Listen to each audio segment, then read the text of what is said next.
Alors, autre affaire incroyable, c'est l'histoire de cet entrepreneur qui a été alors kidnappé, c'est pas le bon terme. Hein, kidnappé, ce sont des enfants qui a été enlevé pour des questions de chantage sur fond de gros sous autour de la crypto-monnaie. Ouais. C'est quand même incroyable. Alors ça aussi, les enlèvements. Ça, c'est un type de criminalité qui avait quasiment disparu. Notre société, on se souvient tous du baron Empin. Oui, bien sûr. Il avait été il y a longtemps. Le doigt coupé aussi. Qui s'en était jamais remis, qui avait démissionné de tout ça.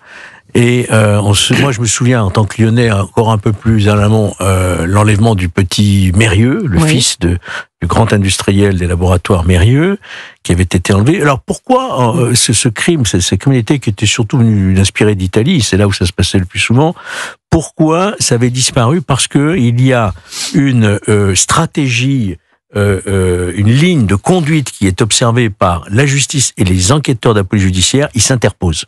C'est-à-dire qu'ils empêchent la livraison de la rançon. Et donc ça, tous ceux qui sont tentés d'enlever, ils savent que de toute façon, la police va empêcher. Et donc ça avait disparu.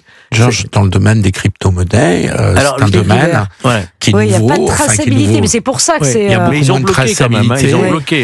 Et c'est un univers où la limite entre ce qui est légal et ce qui relève de la délinquance ou de la criminalité est plus mince que dans le système normal. C'est vrai. Et là, ce qui est incroyable, c'est sur les personnes qui étaient recrutées. Donc, il y a 7 personnes au total, ils ne se connaissaient pas. Les réseaux sociaux, c'est la nouvelle mode. Mais ça me fait penser à ce gamin, vous vous souvenez, c'était épouvantable, à Marseille, qui a 14 ans, qui avait été recruté par un détenu pour quelques dizaines de milliers d'euros pour aller tuer... Voilà, c'est pas, il tue le chauffeur parce que le chauffeur qui n'avait rien à voir avec l'histoire, parce que le chauffeur n'a pas voulu l'attendre pendant qu'il commettait son méfait. C'est quand même incroyable, on recrute sur les réseaux sociaux. Et depuis la prison. Et depuis la prison, mais c'est incroyable, vous vous souvenez de cette histoire à Marseille. C'est pour ça que dans les crypto-monnaies, et l'affaire qu'on évoque fait penser à des comportements de narcotrafiquants. Je ne connais pas l'affaire, mais en tout cas, je peux pas. Les enquêteurs qui ont réussi à...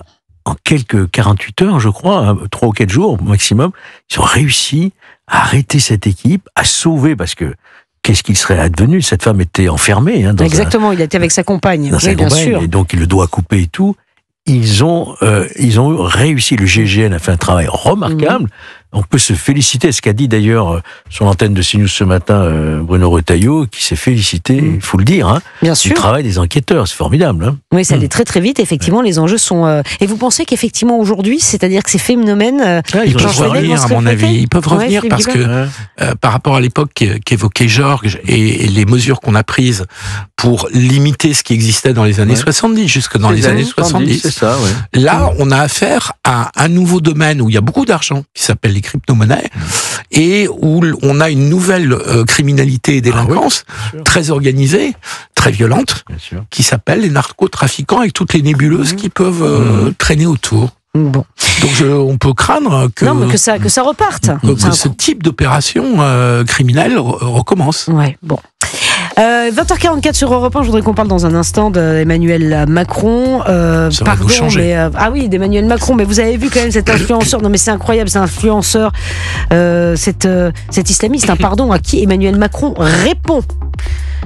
On n'a pas compris. C'est quoi? C'est une communication ratée? Est-ce qu'il a été piégé? Non, mais c'est une catastrophe. Philippe Guibert, c'est pas possible. Je ne dis pas le contraire. Je vous dis que c'est une... D'abord, il y a un double problème. Vous savez quoi? On va en parler dans un instant, si vous permettez. Pascal, d'accord, c'est vous qui dites. 20h44 sur Europe 1. Il y a Emmaël qui arrive. C'est Maël.